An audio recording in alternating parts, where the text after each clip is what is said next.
Olá, aqui é a Joyce Diagonal e hoje eu vou comentar com você sobre as minhas leituras de julho e agosto. Gente, como eu comentei com você, sempre que possível eu vou unir 2 meses, principalmente quando tiver algum mês que eu não li tanto. E foi o que aconteceu então em julho, eu li 3 livros só em julho. Em compensação, em agosto eu li 8 ou 9, tá? Então esse vídeo não vai ser tão curtinho, baseado nessas minhas leituras de agosto, tá? Que eu li bastante. Vou começar com as leituras que eu fiz em julho, até pra gente ter uma ordem, tá? Comecei julho lendo The Witcher, A Espada do Destino, esse aqui é o volume 2, então, da série. Gostei bastante, tá, gente? Eu acho que o Andrzej, né, que é o autor, ele tem uma escrita diferente. Em alguns momentos eu gosto muito, outros nem tanto. Enfim, aqui a gente vai ter algumas histórias, então, do Geralt, não sei como é que vocês falam. A gente vai acompanhar a trajetória dele, né, em alguns momentos, mas acho que o essencial aqui de explicar é que a gente vai ter novamente aqui o encontro dele com a Yennefer, tá, em determinado momento. A gente já entende aqui, baseado no primeiro livro, né, que a gente tem contos curtinhos com várias histórias. Esse aqui é um pouco mais semelhante com um romance, que ele já tem uma história, então a gente vê o primeiro encontro deles no primeiro volume. E aqui, então, eles vão se reencontrar e a gente vai entender mais ou menos o que fez com que eles se afastassem e o que faz com que eles se reencontrem aqui novamente. Ele vai se reencontrar aqui novamente com o Jaskier, né, que é o menino lá que toca violão, que conta essas histórias, então, né, pra gente, basicamente. E também a gente vai descobrir aqui qual é essa ligação que o Geralt tem com a princesa Cirila, tá? Então a gente tem o primeiro encontro deles aqui. Diferente da série, a Cirila aqui é bem mais criança, então ela é bem mais mimada, então é um pouquinho diferente. Então eu gostei, assim, aonde eu estou na série, porque eu terminei a primeira temporada, então estou mais ou menos acompanhando os fatos que estão sendo adaptados, tá? Então, gostei. Fiquei um pouco preocupado porque já me falaram que o terceiro volume talvez decaia um pouco, não sei, mas eu vou continuar acompanhando essa série sim, porque pra mim é uma leitura que passa bem rapidinho, tá? Então é uma fantasia aí pra quem curte. Essas edições aqui da Martins Fontes são bem bonitas, ó, tem a capa, então a gente consegue acompanhar por onde que o Geralt tá aqui, né? E obviamente que no meio de todos esses encontros que eu tô falando pra vocês, ele vai enfrentar assassinos, né? Vai encontrar reis, mandantes ali que vão contratar eles, ele vai encontrar criaturas, enfim, tá, gente? Eu só dei uma boa resumida. Não sei ainda se eu vou fazer um vídeo dessa história aqui. Talvez, quando eu ler o terceiro, eu faça um vídeo falando dos 3 primeiros livros e falando um pouco ali sobre a série, tá? Fazendo alguns comparativos. Pode ser que eu faça isso, mas por enquanto vocês vão acompanhar as minhas impressões sobre essas leituras aqui nas leituras do mês, tá? Então, gostei. O autor tem uma narrativa um pouco mais lenta em alguns momentos. A gente tá acompanhando aqui uma fantasia, eu não sei se isso é uma justificativa também hoje em dia, tá? Mas é uma fantasia que foi escrita há anos atrás, então a gente vai ter algumas questões machistas aqui envolvendo as mulheres dessa história, tá? Mas isso eu consigo relevar, né, ao longo da leitura. Depois, então, eu li, gente, fazia tempo que eu queria ler A Garota do Lago, tá? Que é esse livro aqui do Charlie Donner, inclusive essa minha edição aqui é autografada quando ele veio aqui no Brasil. Gente, que livro incrível, tá? Eu amei essa história aqui, eu amei como o Charlie ele consegue nos envolver com essa narrativa de presente e passado e mesmo assim conseguir nos enganar e a gente achar que sabe tudo da história e descobrir que não sabe nada. Adorei, adorei, tá? Foi a minha primeira experiência e já foi... assim, já coloquei ele nos meus top autores, porque realmente foi muito boa, tá? Então a gente vai acompanhar aqui o assassinato de uma estudante de direito, né, que é a Becca, que é filha de um poderoso advogado aqui, e a gente vai acompanhar aqui, não sei se é jornalista ou estudante também, que ela vai investigar esse caso. É uma repórter, na verdade, por que esse caso... ninguém gosta de revirar esse caso aqui nessa cidade, e isso que a gente vai acompanhando, então... Gente, incrível, tá? Se vocês gostam de thriller, eu acho que esse aqui é uma leitura obrigatória, eu gostei muito e com certeza vou continuar lendo outros livros do Charlie Donner. Eu fiz essa leitura por audiolivro, no Storytel, que tem uma narrativa incrível também, então vale a pena. Ele tem ambientação e também tem a mudança, né, de voz quando muda o personagem, eu acho isso muito legal, tá? E depois, empolgada com esse thriller, eu peguei outro, que é A Garota no Espelho, tá, gente? Que saiu pela Astral, foi uma aposta que eles fizeram de thriller também. E, gente, gostei bastante também, apesar de ter uma construção um pouco mais, assim, não tão complexa como A Garota do Lago, na minha opinião, eu também me vi surpreendida, tá? Que a gente tem a história de duas irmãs gêmeas, tá? Aquela história um pouco clichê de duas irmãs gêmeas, onde uma é a mais preferida que a outra. A gente tem uma tem baixa estima, a outra tem uma autoestima muito elevada, né? É a garota prodígio ali dos pais, até que vai acontecer ali alguma coisa com uma dessas irmãs e uma vai, né, tomar a identidade da outra, não sei, tá? É algo assim. E, gente,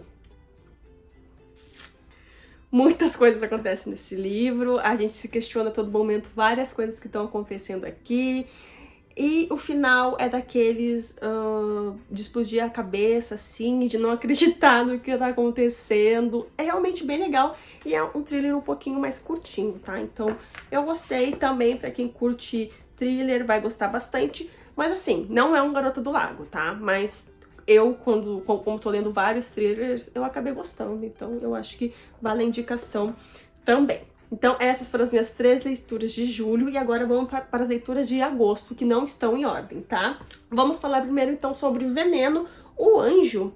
Nossa, eu preciso da minha cola, que eu não sei o nome. Se chama Veneno, o Anjo de Bremen, tá? Esse livro aqui, que tem o roteiro então do Pierre Metter e arte da Barbara William, inclusive é uma arte em grafite maravilhosa, vou mostrar pra vocês. Ó, a gente consegue ver o esfumadinho, assim, sabe, do grafite no papel. Eu acho isso muito bonito, tá?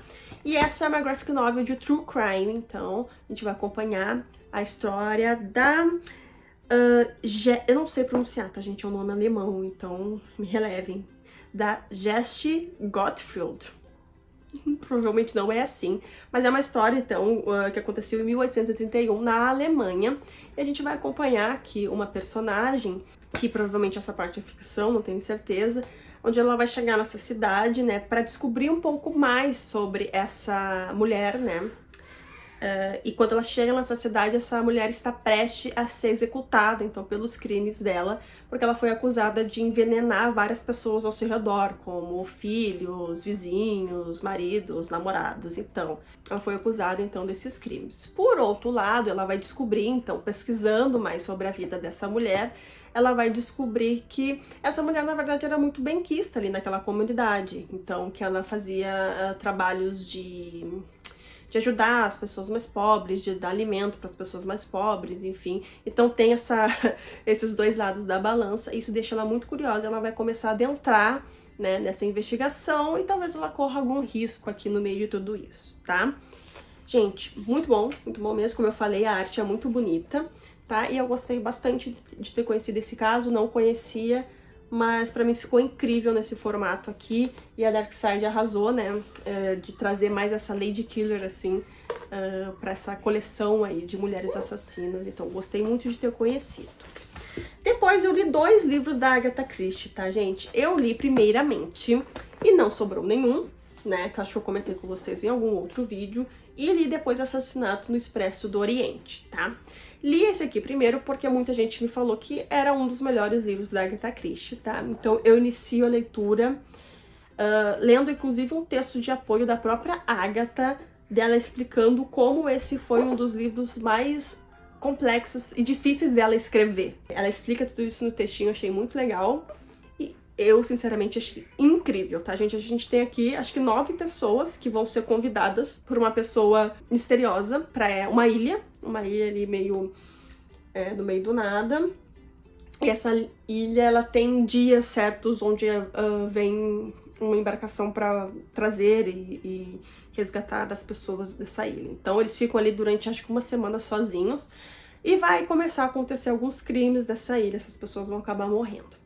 Daí, aos poucos, a gente vai descobrindo que cada uma dessas pessoas tem um motivo de estar ali. Então a gente vai adentrando, assim, no íntimo meio sujo dessas pessoas, sabe? Gente, incrível, tá? Incrível, leiam esse livro, é muito bom. E tu nem vê o tempo passar, tá? Tanto é que eu li esse num dia e no outro dia eu li esse aqui, Assassinato no Expresso do Oriente, que eu também achei genial. Eu consegui, não sei como, apagar da minha memória essa história, porque já é uma história antiga, já teve adaptação, mas eu nunca peguei nenhum spoiler essencial dessa história. Então, eu me vi surpreendida quando eu vi o desfecho, né? Esse também é o primeiro livro que aparece o... Não é o primeiro, se eu não me engano, mas enfim, ele é protagonizado, então, pelo Poirot, né? Ele que vai solucionar esse caso. E o desfecho também, gente, é incrível, tá? Aqui, a base, na verdade, essas pessoas vão estar presas novamente num lugar fechado. Nesse caso, vai ser o Expresso do Oriente, né? E vai acontecer um assassinato ali numa noite de tempestade. E o Poirot, ali, por ser um detetive, ele vai se encarregar ali de começar a interrogar, entrevistar essas pessoas que estão ali também e descobrir quem é o assassino. Incrível, tá, gente? Simplesmente. Depois, pro caminho que verso da Dona Tamires, eu li A Parábola do Semeador, tá, gente? Que isso aqui é uma distopia, então. É o primeiro volume dessa duologia. E aqui a gente vai ter uma realidade onde o clima já não é como a gente conhece, onde tudo já tá muito em decadência, as coisas gratuitas que a gente está acostumado, como serviços de polícia, hospital, bombeiro, tudo foi privatizado, então essas pessoas têm que pagar por tudo, então existe poucos empregos, existe pouco dinheiro, e a gente vai acompanhar aqui a Lauren. E a Lauren, ela vive numa comunidade murada ali, né, um vilarejo que tem muros para eles se protegerem das pessoas ali que estão à margem dessa sociedade que não tem essa estrutura, né, para viver. E aqui, gente, o pai da Lauren, ele é um pastor, tá? Ele é um pastor da Igreja Batista, se eu não me engano. E logo de cara, a Lauren vai se questionar aqui sobre muitas coisas desses ensinamentos. Ele vai falar muito sobre religião e fé nessa história. Então, é um livro muito forte. A Octavia, ela não vai te poupar de mostrar algumas cenas fortes que acontecem aqui, mas tudo isso é bem justificável para tentar exemplificar como é que é essa realidade, assim, como é perigosa, assim, como tudo pode acontecer a qualquer momento com esses personagens. É incrível, tá? Incrível. E esse livro é um livro que termina de um jeito que eu fiquei brava, porque ele termina justamente quando... Tá, o que eles vão fazer agora, sabe? Mas é uma duologia, então eu só vou descobrir isso quando eu ler A Parábola dos Talentos, tá? Que é o próximo livro que finaliza, então, essa história. Então, com certeza, é uma história que eu vou ler. Já coloquei o livro na minha wishlist, então já tô louca pra conhecer o desfecho. Esse foi meu segundo contato, então, com a Octavia. Eu comecei lendo por Kindred, né? Que eu comentei com vocês recentemente nas minhas leituras. Gostei também muito. E esse aqui, pra mim, talvez seja melhor, assim, sabe? Em alguns aspectos. Mas, gente, incrível. Só leio. Depois, gente, eu li O Caso do Homem Morto no Fosso, é o segundo volume, então, dessa... É uma série, então, né? É uma série do Luke Arnold, né? Já fiz a resenha do primeiro volume dele aqui no canal, vou deixar o link aqui nos cards, e vou fazer a resenha também do segundo aqui no canal. Então, não vou comentar muita coisa, mas aqui, então, a gente vai ter uma nova aventura do Fett, né, que é o protagonista anti-herói dessa história. Então vou guardar os meus comentários, mas só para registro aqui. Terminei essa leitura, gostei bastante, tá? Continua sendo uma fantasia urbana que eu gosto muito e que eu vou continuar indicando, né? Inclusive, eu acho que tá ficando bem bonitinho, né, os livros dessa série, ó. Esse aqui é laranja, o anterior é verdinho. E eu acho que, se eu não me engano, o outro vai ser vermelho, não tenho certeza, tá? Mas gostei. O próximo, então, já comentei sobre esse livro em algum vídeo. Eu só não sei qual vai sair primeiro, talvez esse saia, então vocês vão ficar curiosos. Li também Família de Mentirosos, da E. Lockhart. Gente, eu sou bem cadelinha do primeiro livro, tá? De Mentirosos. Sempre gostei muito, sempre me surpreendi muito por as pessoas não gostarem daquela história, mas de alguma forma eu sempre me conectei bastante com aqueles personagens. E eu tive a certeza que eu amo aquela história lendo esse aqui, tá? Não sei como, mas assim, lendo esse aqui eu vi, nossa, como aquele livro também é bom, tá? Esse aqui, é meio que um prequel, né? É meio que um prequel. É uma história que acontece antes de Mentirosos, tá? E vai contar ali a história da geração anterior dos personagens de Mentirosos. Então, dos pais dos personagens de Enfim, dá pra entender, né? Só que não dá pra ler esse livro aqui primeiro, tá? Por quê? No primeiro capítulo a gente já vai ter um spoiler do que acontece no primeiro livro, tá, gente? Então, vocês têm que ler Mentirosos pra depois ler esse aqui, senão vocês vão estragar toda a experiência, tá? Toda a experiência, porque Mentirosos é um livro que tu não tem que saber, tu não pode saber de nada daquela história, tu tem que ser surpreendido, tá? E daí sim, leia esse aqui, que a gente vai ter ali um spoiler logo no primeiro capítulo, e daí sim, a personagem principal vai começar a contar a história dela do passado, tá? E pra mim é uma história tão interessante quanto a história de Mentirosos e de como essa família ela tá conectada nessa ilha, sabe? O quanto eles têm muitos segredos e coisas por trás, assim. Ai, não sei explicar, gente. Simplesmente eu amo. Virou um... Esse aqui com certeza vai ser um dos meus livros preferidos do ano, tá? Isso não vai ser surpresa pra ninguém. Amei, tá? Amei e eu li super rapidinho. Chegou aqui em casa e eu já li. Tá, inclusive aqui no gráfico que a editora seguinte traz, diz o seguinte: esse livro contém segredos e mentiras, muitos, jovens curtindo o verão, sim, né, porque é uma ilha onde eles vão veranear, né? O terceiro não vou falar, tá? Uma foto antiga e uma tábua ensanguentada.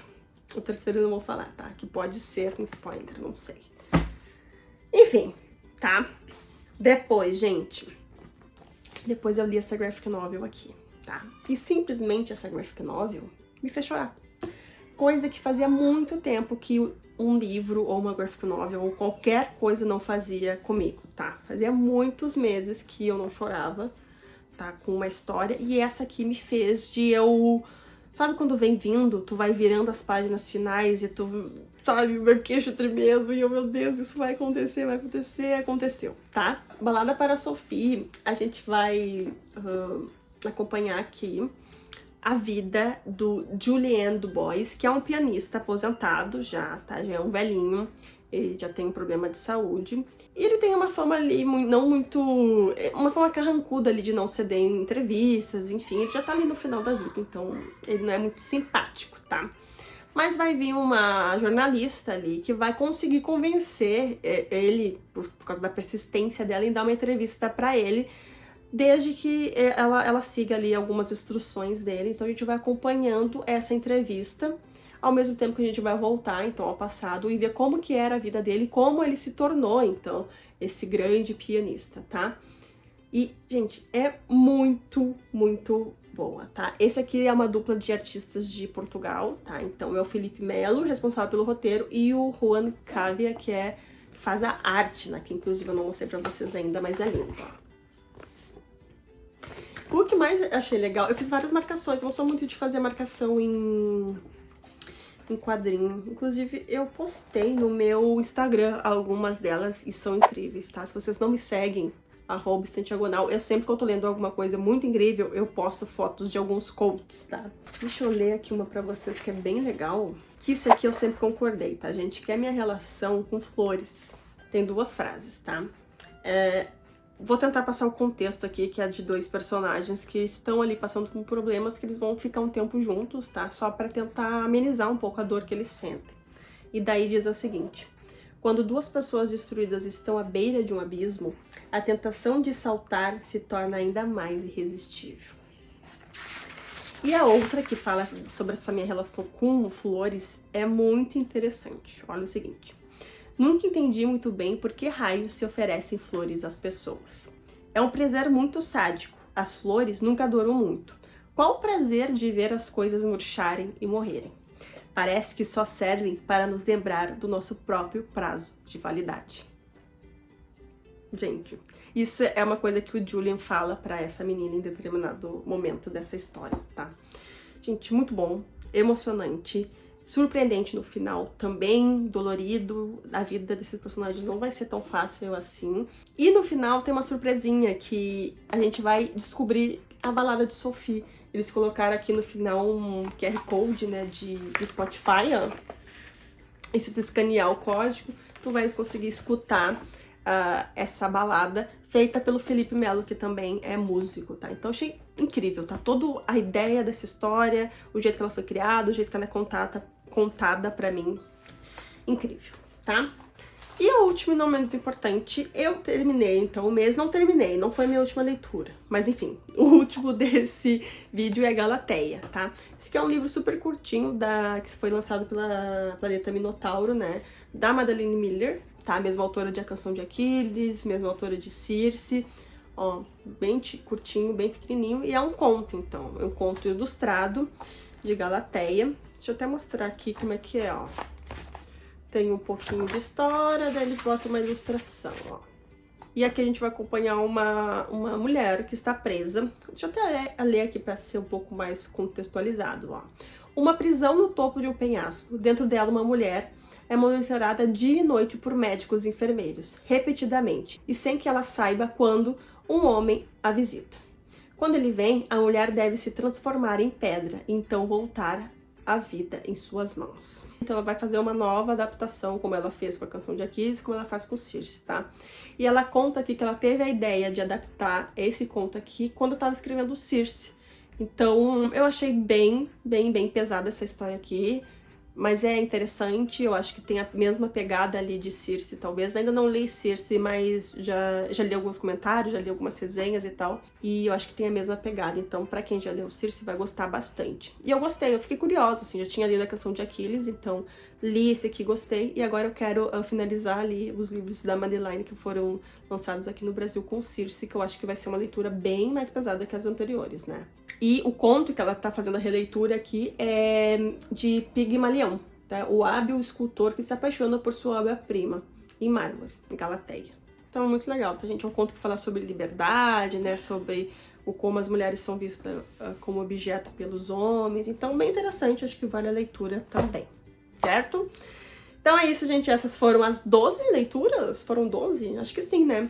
Leituras de julho e de agosto, espero que vocês tenham gostado, espero que vocês tenham tirado ótimas dicas de leituras aí para vocês. Vou deixar o link de compra desses livros aqui na descrição. Não se esqueçam, se vocês comprarem, se quiserem comprar esses livros, comprem pelos meus links, vocês vão estar me ajudando bastante. Se inscreve no canal se você ainda não é inscrito e dá like no vídeo para que mais pessoas conheçam o Estante Diagonal, tá bom? Até o próximo vídeo. Tchau, tchau!